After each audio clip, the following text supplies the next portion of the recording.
God had kind of been speaking to me this thing about healing. We're talking about our healing house, And so I got to studying things about healing and seeing healing in a broad way beyond physical healing. So what you come across if you really get to study the scriptures, you find places of things like healing the land, healing the waters, things like that. So that really pertains a lot to where Judy's going with this. Things that have been at one time was a sacred place, now it's been taken over by the evil one. So it's all about bringing healing into those areas to bring them back to that place where God had intended. So that's kind of where God had taken me was with this healing thing. It's in a broad manner, and the approach that we take with healing has to be viewed in that way. There's things about healing the heart, healing. Like I said, I just wrote down some different things about healing, but there's places in Scripture that talks about healing breaches that have been brought between men and between families, between peoples, groups. I mentioned last week or Wednesday night when we were talking about this thing that's come in, in southern Iowa, and one thing the Lord spoke to me at that time was about this thing if in the southern Iowa, it's a lot of the Amish, a lot in the southern Iowa, and they kind of seclude themselves as a community, so much as there's almost this thing where they don't mingle that much with others. So that's that thing of kind of healing breaches. It's bringing people more together instead of separating them. So there was other things where, of course, there's always that healing your backslidings. It talks about that in Scripture too. Backslidings. And healing those in broken in heart. And of course, we always, in Revelation, always talks about healing of the nations. So it's just a whole thing of looking at healing as being so much more encompassing in a broader view than what we tend to think of healing.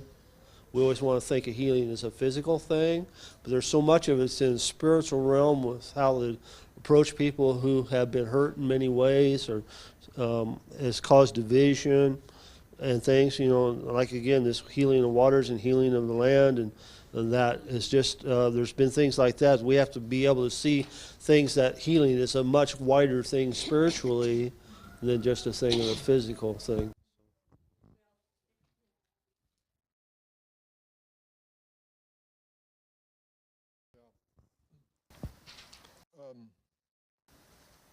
It came to me basically tonight at midnight during worship. And I couldn't really get into a place with the Lord where I knew the Lord was satisfied. And I was really struggling with this. And eventually, it took quite a while. I spent an hour in worship, and the Lord still wasn't happy. And then I just started to approach him in a very simple way, just sort of speak slow words of adoration and so on. There was no worship, nothing, just presenting myself in my distress. And I knew he was pleased. And at the same time, I was thinking about the issues in my body, some of them becoming really sort of uncomfortable, and I don't really know where it's going to go, because unless this whole process stops, it's going to be very difficult. And I was reflecting on this process of healing, and why don't I seem to be able to get a handle on that physical healing, really, to the degree I think is possible. And then these two things came together. And I realized that my healing, the basis for the lack of healing was a lack of healing in my relationship with him. The basic disease, the basic thing which is at loss is that I'm separated from him. Still my soul is not connected to his. The Spirit of God is in me, but the soul hasn't really completely connected to him. And so out of that comes all disease, out of them comes everything. Everything which is not right in our lives, everything which is unhealthy, which is disease and poverty, all comes out of that fundamental disease, which is a spiritual disease, which is separation from God. And even if you are in that place of You've entered into the process of redemption, and you know the Lord, and you try to work through your spiritual exercises. Unless there is that really full heart commitment to Him, none of these exercises is going to do you any good. You're basically falling back into religion. And I saw that was happening. I had made this midnight time basically an empty exercise. Oh, I have to spend this time with God, I have to do this, and I have to worship and all of this. And all of a sudden it had been separate from the Lord Himself. It was something I was doing because I thought it would further my spiritual progress. But at that point I was no longer connecting to Him. He had just become sort of one point in the equation which I tried to work out for my spiritual progress. But everything really is about Him. That's what His heart is. He wants me to draw me to Himself, so that we know each other, and He knows me and I know Him, and everything can unfold. And unless that heart relationship is there, nothing else is going to work. There's going to be no healing, there's going to be nothing in my life which is of any value.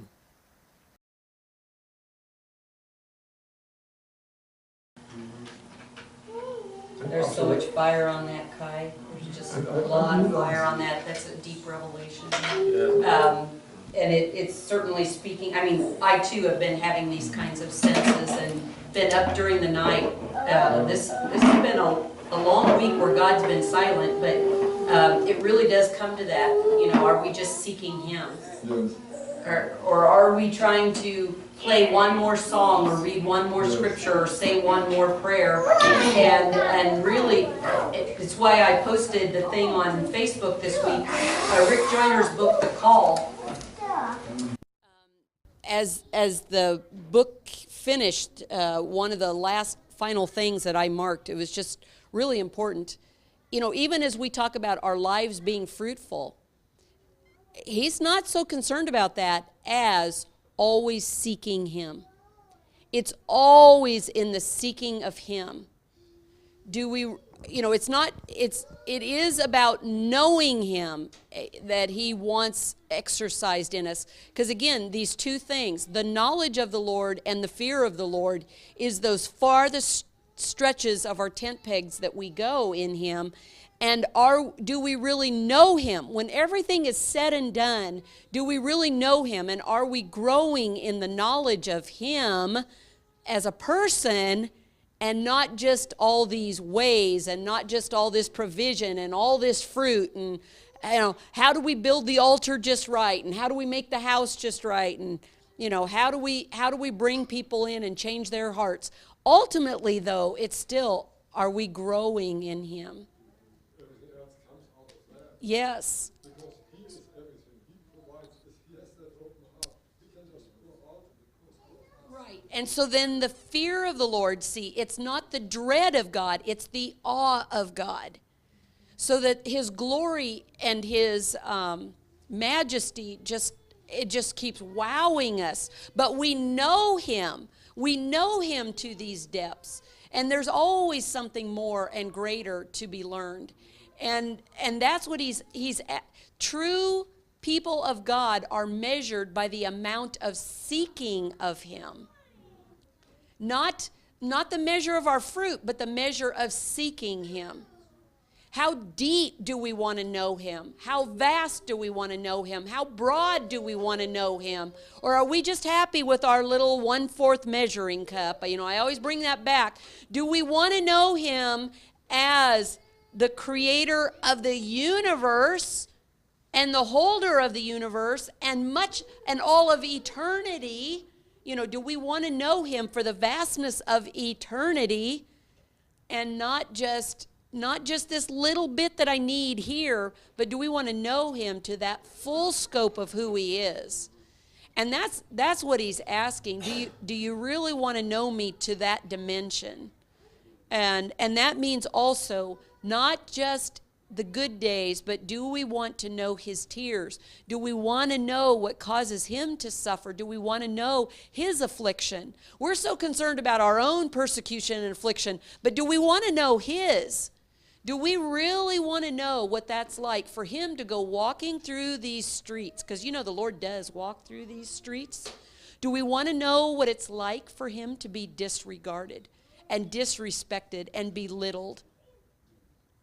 Do we want to feel that compassion that he has for people? Do we want to know the abundance of his breast that could so provide for people if they would just let him? And yet they turn away, constantly wearing themselves out, trying to fix their own stuff and their own mess. You know, that's what it's like for him. Do we really want to know that in its full scope and what he's able to bring? And so, you know, do we want to know what it's like for him to have to remain silent as men mock? There's a whole realm of that we just kind of, well, God, that's yours, you know. But there's much more to him than just being the Santa Claus for everybody. There's a deep place. He doesn't want to just come once a year and you know, hand out the gifts and then he goes away, you know, and makes more toys for us. He doesn't want to be that. He wants to be the deeper, richer companion in life, a dwelling with us, you guys.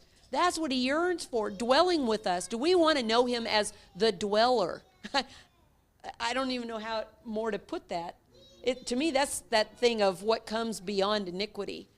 There's a whole personality of God as the dwelling one that we just don't know because we've always been in such transition, trying to get out of sin, trying to get out of our transgressions, trying to get out of our iniquity. But we don't know him as the dwelling one in the place of peace and rest and all provision and the great securities that brings, the great majesty that brings. A people so unbounded and yet so prosperous. What's that like to have God in the midst of that and directing all of that and dancing on the earth with us? You guys, dancing over us and around us and through us. What is that going to look like as we celebrate life together? There's so much more. And I know that Scripture is going to be revealing these things once we get past this iniquity stuff.